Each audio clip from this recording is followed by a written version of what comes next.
Have you ever found yourself stuck in a thought loop, replaying the same worry over and over again? That's rumination.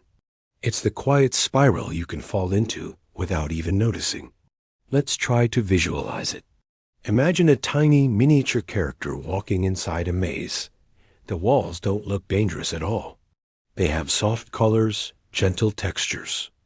Nothing seems scary at first glance. But with every turn he takes, he somehow ends up back in the same hallway. The same thoughts, the same worry, the same memory he just can't escape. Rumination often feels like you're retrying to solve a puzzle by making the same move over and over again, just hoping that this time the maze will magically open up an exit. But it never does, because rumination isn't actually problem solving. It's problem replaying. You don't find any real answers in that maze. All you find are echoes. Echoes of, what if? Echoes of, I should have. Echoes of, why did this happen to me?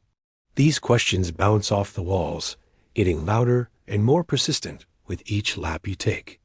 Now, imagine in our little scene, there are tiny workers trying to help. One of them is carrying maps, trying to show a different path. Another one is shining a flashlight into the dark corners. A third one is drawing arrows on the floor, pointing towards a way out. But despite all this help, our little character keeps walking the same path, ending up at the same dead end. This is exactly what rumination does to us. It convinces you that if you just think about it a little more, a little harder, you'll finally find peace. You'll solve the problem. But thinking more only thickens the fog.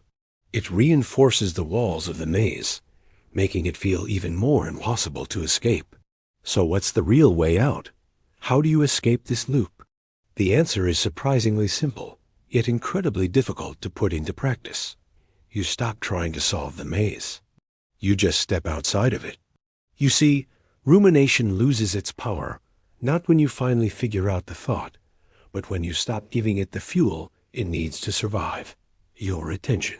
It's about recognizing that you're in the loop and making a conscious choice to disengage. Let's go back to our miniature world. The character doesn't need to find the exit. He just needs to look up, realize the walls aren't that high, and climb out. The maze is still there. The unsolved puzzle remains, but he is no longer trapped inside it. He's free. So how do we do that in real life? You shift your focus. You move your body. You engage with the world outside of your mind. Go for a walk and notice the details around you. The shape of the clouds, the sound of the birds, the feeling of the wind. Call a friend and talk about something completely different.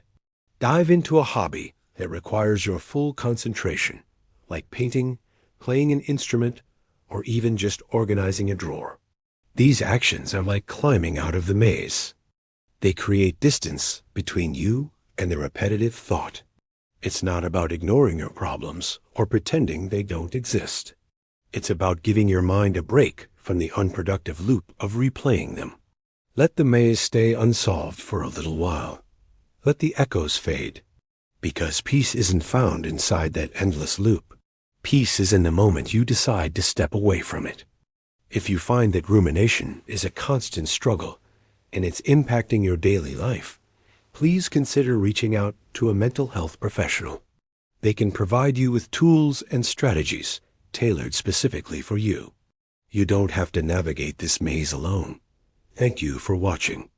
If this video helped you in any way, please consider liking it and subscribing for more content.